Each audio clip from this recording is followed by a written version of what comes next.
اخبار هوش مصنوعی از نگاه خبرگزاری‌های مختلف در هفته اول شهریور سال 2026. سازمان غذا و داروی آمریکا FDA نظرخواهی عمومی درباره قانونگذاری ابزارهای پزشکی مبتنی بر هوش مصنوعی مولد را آغاز کرد. پژوهشی در مجله PLOS دیجیتال هلث نشان داد که از 1357 ابزار تایید شده، تنها 3 ابزار روی نتایج بیماران آزموده شدند. یعنی فناوری از شواهد بالینی جلوتر است. آنتروپیک در گزارش ریسک پذیری تازه‌اش برآورد خطر ناهمسویی مدل‌ها را از بسیار کم به کم افزایش داد و گفت مدلی قوی‌تر ساخته که قصد انتشارش را ندارد. زوی مافشوویتز، تحلیلگر هوش مصنوعی، این شفافیت را ستود، اما نوشت زیر پوست این شرکت‌ها مشکلات کم نیست.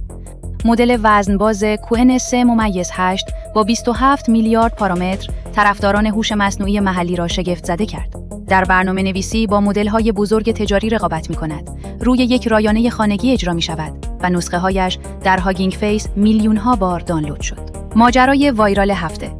اریک پاردی با کمک 4 مدل هوش مصنوعی و فقط $266 قفل تبلت فایر آمازون را شکست و کنترل کامل دستگاهش را پس گرفت. جالب این که کلود به دلایل ایمنی از نوشتن اکسپلویت خودداری کرد و مدل‌های چینی کیمیکیتری و GLM کار را تمام کردند. نتیجه، بحثی داغ درباره سیاست‌های ایمنی مدل‌های غربی و چینی.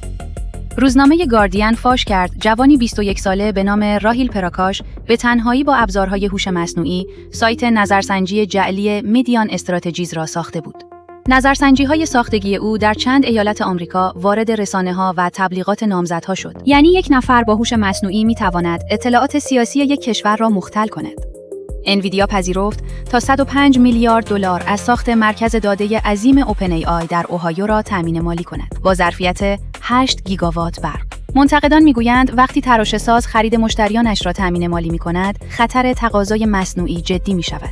آنتروپیک اعلام کرد نرخ درآمد سالانه‌اش به $65 میلیارد رسیده و برای پاییز عرضه اولیه‌ای تاریخی آماده می‌کند. اما به گزارش فاینانشال تایمز، مشتریان به مدل‌های ارزان‌تر کوچ می‌کنند و گرانترین مدلش کمتر از انتظار فروخته است. هفته خرید و ادغام بود. به گزارش بیزینس اینسایدر، هاگینگ فیس پیشنهادهای خرید با ارزش بیش از $13 میلیارد را بررسی می‌کند و شرکت پرداخت استرایپ توافق کرد اوپن روتر درگاه مسیریابی مدل‌ها را $7.5 میلیارد بخرد. دانشگاه ملی مکزیک اونام پس از تقلب گسترده با هوش مصنوعی در آزمون ورودی از 58,000 داوطلب دوباره امتحان گرفت. این بار حضوری و با قلم و کاغذ. این بزرگترین عقب نشینی یک نهاد آموزشی از ارزیابی دیجیتال است. اپل موزیک اعلام کرد برچسب ساخته شده با هوش مصنوعی را روی آهنگ‌های تولید شده با ابزارهایی مانند سونو نمایش می‌دهد. البته مسئولیت برچسب‌گذاری با ناشران است، نه تشخیص خودکار. سرویس دیزر هم میگوید اکنون بیش از نیمی از آهنگ‌های بارگذاری شده روزانه‌اش ساخته هوش مصنوعی‌اند.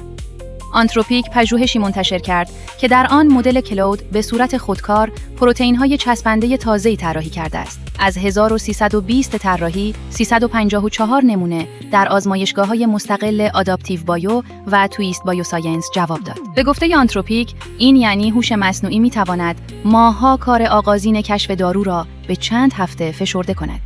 انویدیا با سامانه‌ای به نام AVO نشان داد داربست نرم افزاری دور مدل گاهی از خود مدل مهمتر است. این سامانه با افزودن حافظه و ناظر خودکار به کلود اپوس 5 نمره آزمون آرک AGI تری را از 30% به 100% کامل رساند. هزینه موج هوش مصنوعی به رایانه‌های خانگی رسید. به گزارش تامز هاردور، قیمت حافظه رم در یک سال 500% بالا رفته و یک کیت 128 گیگابایتی $3,399 قیمت دارد. دلیل آن بلعیده شدن تولید حافظه توسط مراکز داده هوش مصنوعی است.